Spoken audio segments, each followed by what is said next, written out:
آج کی ہماری یہ ویڈیو بچوں کے حقوق سے متعلق ہے۔ ہر ماں پر لازم ہے کہ اپنے بچوں سے پیار و محبت کرے اور ہر معاملہ میں ان کے ساتھ مشفقانہ برتاؤ کرے اور ان کی دلجوئی و دلبستگی میں لگی رہے اور ان کی پرورش اور تربیت میں پوری کوشش کرے۔ اگر ماں کے دودھ میں کوئی خرابی نہ ہو تو ماں اپنا دودھ اپنے بچوں کو پلائے کہ دودھ کا بچوں پر بڑا اثر پڑتا ہے۔ بچوں کی صفائی ستھرائی، ان کی تندرستی و سلامتی کا خاص طور پر دھیان دے۔ بچوں کو ہر قسم کے رنج و غم اور تکلیفوں سے بچاتی رہے۔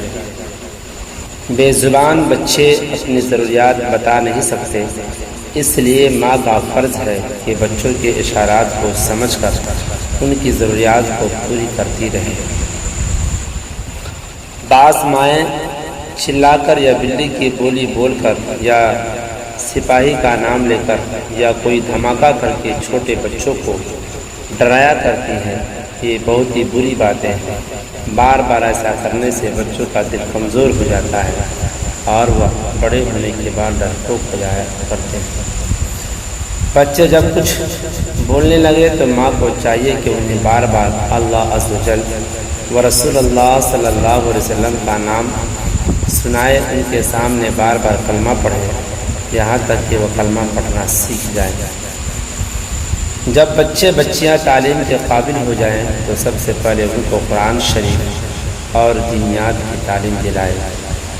بچوں کو اسلامی آداب و اخلاق اور دین و مذہب کی باتیں سکھائیں، اچھی باتوں کی رغبت دلائے اور بری باتوں سے نفرت دلائے۔ تعلیم و تربیت پر خاص طور پر توجہ کرے اور تربیت کا دھیان رکھے، کیونکہ بچے سادہ ورق کے مانند ہوتے ہیں۔ سادہ کاغذ پر جو نقش و نگار بنائے جائے وہ بن جاتے ہیں، اور بچیوں کا سب سے پہلا مدرسہ ماں کی گود ہے۔ اس لیے ماں کی تعلیم و تربیت کا بچوں پر بہت گہرا اثر پڑتا ہے۔ لہٰذا ہر ماں کا فرض منصبی ہے کہ بچوں کو اسلامی تہذیب و تمدن کے سانچے میں ڈھال کر ان کی بہترین تربیت کرے۔ اگر ماں اپنے اس حق کو نہ ادا کرے گی تو گنہگار ہوگی۔ جب بچہ یا بچی 7 برس کے ہو جائیں تو ان کی طہارت اور وضو غسل کا طریقہ سکھائے اور نماز کی تعلیم دے کر ان کو نمازی بنائے، اور پاکی و ناپاکی اور حلال و حرام اور فرض و سنت وغیرہ کے مسائل سے آگاہی کرائے۔ خراب لڑکوں اور لڑکیوں کی صحبت، ان کے ساتھ کھیلنے سے بچوں کو روکے اور کھیل تماشوں کے دیکھنے سے، ناچ گانے، سنیما تھیٹر وغیرہ لغویات سے بچوں اور بچوں کو خاص طور پر بچائے۔ ہر ماں باپ کا فرض ہے کہ بچوں اور بچوں کو ہر برے کاموں سے بچائے اور ان کو اچھے کاموں کی رغبت دلائے، تاکہ بچے اور بچیاں اسلامی آداب و اخلاق کے پابند اور ایمانداری و دینداری کے جوہر سے آراستہ ہو جائے اور صحیح معنوں میں مسلمان بن کر اسلامی زندگی بسر کرے۔ یہ بھی بچوں کا حق ہے کہ ان کی پیدائش کے 7ویں دن ماں باپ ان کا سر مڈوا کر بالوں کے وزن کے برابر چاندی خیرات کرے اور بچے کا کوئی اچھا نام رکھے۔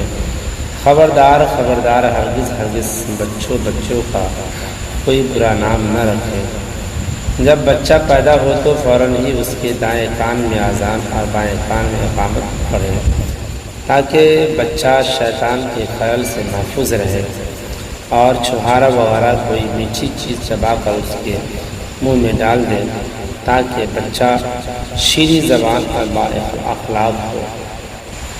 نیا میوہ نیا پھل پالے بچوں کو کھلائے پھر خود کھائے، کہ بچے بھی تازہ پھل ہیں۔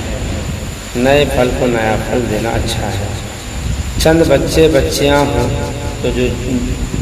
تو جو چیزیں دے سب کو یکساں برابر دے، ہرگز کمی بیشی نہ کرے، ورنہ بچوں کی حق تلفی ہوگی۔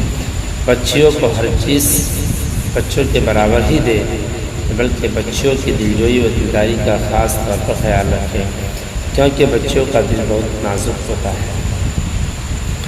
لڑکیوں کو لباس اور زیور سے آراستہ بناؤ سنگھار کے ساتھ رکھیں تاکہ لوگ رغبت کے ساتھ نکاح کا پیغام دیں۔ ہاں، اس کا خیال رکھیں کہ وہ زیورات پہن کر باہر نہ نکلے کہ چوروں ڈاکوؤں سے جان کا خطرہ ہے۔ بچوں کو بالا خانوں پر نہ رہنے دیں کہ اس میں بے حیائی کا خطرہ ہے۔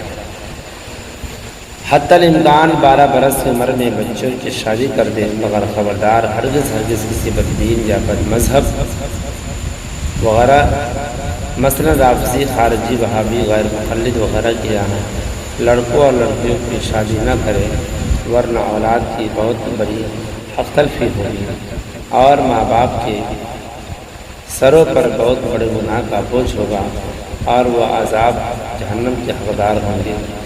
اسی طرح فاسقوں، فاجروں، شرابیوں، بدکاروں، حرام کی کمائی کھانے والوں، سود خوروں اور ناجائز کام دھندہ کرنے والوں کے یہاں بھی لڑکوں اور لڑکیوں کی شادیاں نہ کریں، اور رشتہ تلاش کرنے میں سب سے پہلے اور سب سے زیادہ مذہب اہل سنت اور دین دار ہونے کا خاص طور پر دھیان رکھیں۔